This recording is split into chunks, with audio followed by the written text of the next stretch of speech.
шаҳраки Ворух яке аз қадимтарин маскангоҳи мардум ба ҳисоб рафта, он дар 44,7 километр ҷануби Исфара дар тарафи рости дарёи Карафшин воқеъ шудааст.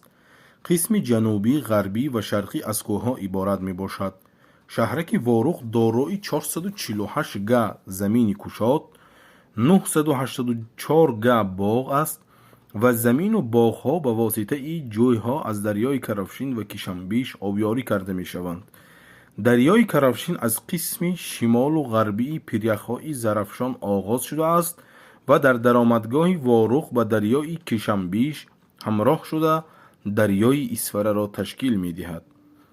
мувофиқи нақли кӯҳансолони Ворух, Муаллим Амонов Мулло Суннат, Бобоев Абдулазиз, Каримов Абдураҳимхоҷа, Қурбонов Мулло Салмон Ҳоҷӣ, Довудов Миробӣ, Ғоибов Абдуғаффор, Ширматов Бобо Азим чунин бармеояд, ки сокинони аввалини шаҳраки Ворух дар мавзеи Бедак воқеъ дар 15 километр поёнтар аз мавзеи ҷари Бердиёр аз тарафи рости дарёи Карафшин мезистанд. дар гузаштаҳои дур аз ин маҳал зилзила ба вуҷуд омада, пеши дарёро баста ва дар натиҷаи он оби дарё ҷамъ шуда кӯл ба вуҷуд меояд. оби кӯл аз ҳисоби оби дарё рӯз аз рӯз меафзуд ва рахна кардани он аз эҳтимол дур набуд. бинобар ин мардум ба чунин қароре меоянд, ки бар фарози кӯҳ дидбонгоҳе созанд ва посбон гузоранд, то мардумро аз хавфи сар задани хатар огоҳ намояд. бо ин мақсад Мулло Рақиб ном шахс посбони дидбонгоҳ интихоб карда мешавад.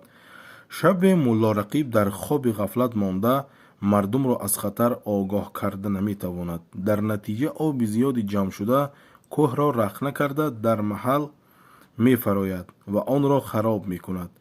мегӯянд дар аввал дар сатҳи замин воқеъ буд, баъд фаромадани об кӯл шуд, ҷар шуд ва дарё дар 35-37 метр поёнтар, яъне дар ҷои ҳозира қарор гирифт.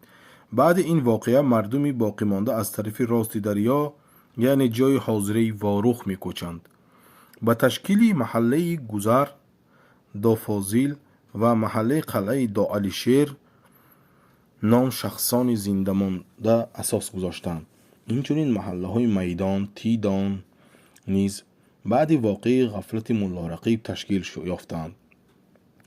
дертар маҳаллаҳои қишлоқи Таги Маҳалла, Сари Қурум, Кӯчаи Боло, Сари Дашт, Кӯчаи Шикорӣ ба вуҷуд меоянд. воқеаи хоби Мулло Рақиб то ҳол байни мардум шӯҳрат дорад. шахсе дар ғафлат мондаро ба хоби Мулло Рақиб шабеҳ карда сарзаниш мекунанд. дар маҳалли Майдон болотар аз масҷиди Суфӣ деҳқон майдони васеъ буда, дар он 4 ҳавз вуҷуд доштааст. ҳоло он ҳавзҳо якто боқӣ мондааст ва онро ҳавзи қалъа ном мебаранд. ҳудуди қалъа тахминан 0,15 га буда, дар он Мулло Рақиб пояндагӣ кардааст. қалъаи мазкур ба номи қалъаи Фаррух низ байни мардум шӯҳрат дорад. дар бораи номи Ворух якчанд ривоят мавҷуд аст. дар ривояти аввал меоранд, ки дар гузашта Фаррух ном подшоҳи ҳукмфармои ин маҳал будааст. бо мурури замон номи Фаррух ба Ворух табдил ёфта машҳур мегардад.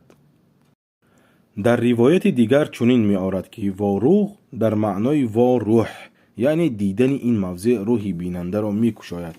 ривояти дигар Ворух, яъне кушодарӯӣ нисбати меҳмон мебошад. дар шаҳраки Ворух ҷойҳои Қодон, боғҳо, ҷойи Поён, ҷойи Домулло, ҷойи Дашт, ҷойи Муғокӣ, ҷойи Қозиҳо, ҷойи Нафт, ҷойи Заровон, ҷойи Хушробуд мавҷуд буда, боғу заминҳои маҳал ба воситаи ин ҷойҳо обёрӣ карда мешудааст. дар навбати худ аз ин ҷойҳо боз якчанд ҷойҳои дигар бароварда шудааст. ҷойи Хушробуд, ки онро ҷойи Тарақ низ меноманд, тахминан солҳои 1900-1905 аз тарафи сокини маҳаллии Тидон Мамарозиқ Суфӣ Ҳакимов ва Устомулло Маҳмадрозиқов бароварда шудааст. баъди баровардани ҷойҳо مردم در دامن کوهها زمین می‌کشایند و نهال شنانیده باغ بنیاد می‌کنند.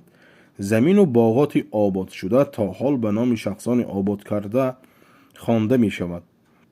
چنانچه زمین باغات حضرت دامالله، محکم بای بچه، اسمت بای، حاج عبدالرسول بای، باطر بای، استاد جلال از محل گذر، زمین و باغهای ملا رستم بای، ایشان خلیفه، میرزا محمود، ملا مرسول، حاجی دوران از محله های کوچه بالا، زمین و باغهای ملا رحیم بای، عبدالقادر، عبدالقهار، بالتقل بای، ملا حلیم بای از محل سریقنده، زمین و باغهای میر داوود، فیضی بای، معشریف، اقسقال، مکرم خواجه، نایم بخصوم، اسماعیل خواجه، قاری ارگش، سنگین الیک باشی، توره خواجه، همدم حاجی کامل بای، مولام قول، قربان بای، حاتم پهلوان، ملا سفر، جوره غایب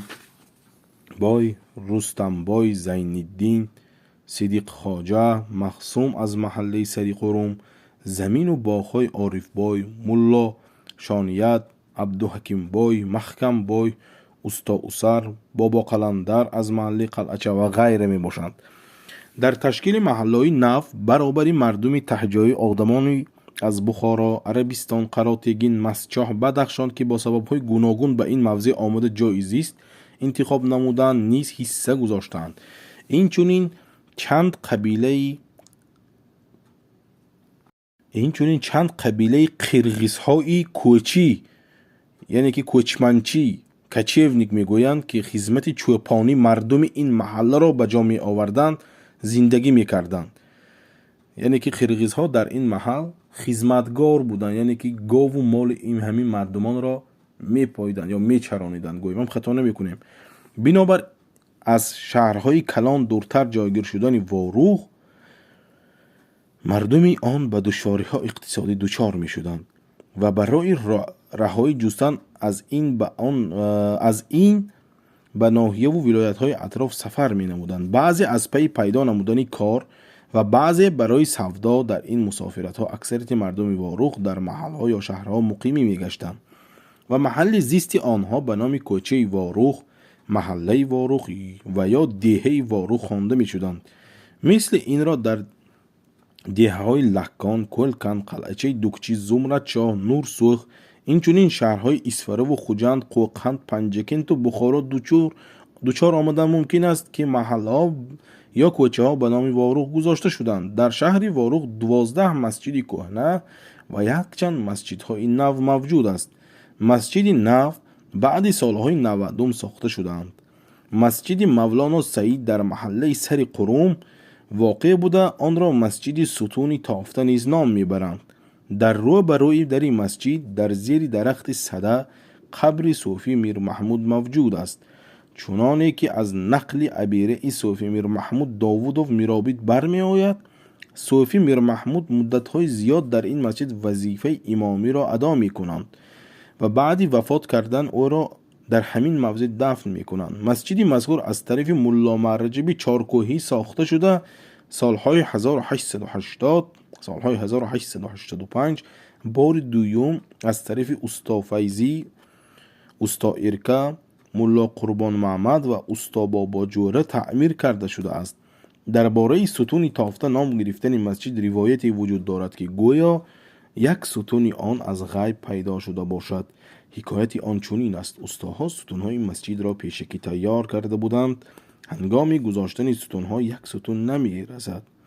از بگذی روز بیگاه شده بود. همه به خانه های خود می رفتند.